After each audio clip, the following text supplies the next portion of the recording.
2 weeks. Okay. All right. If it does end up working out where everything can go in that middle section, that would be sweet. Because that gives us a lot of options up here just to. And you don't have to go all the way back to that. I have consent. You can move up. I have consent from the pastor, by the way.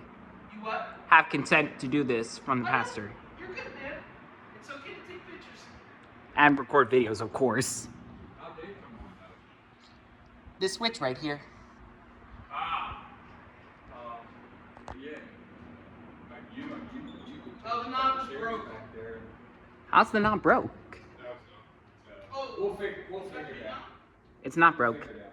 I just turned it on low at this point. You know the piece that goes on the metal piece? That, yeah. So you can't put it back on and it works. And I don't know if it's been replaced since then. But that was last year, I know, when I was walking. The little piece that goes sits on. I think The this little, one. yeah, it broke. But there was still enough to keep it in place. So. That view might not be able to reset, or the projector might have to go max numbers. Because somebody sits there, they're not being in the projector. No one's gonna sit backward.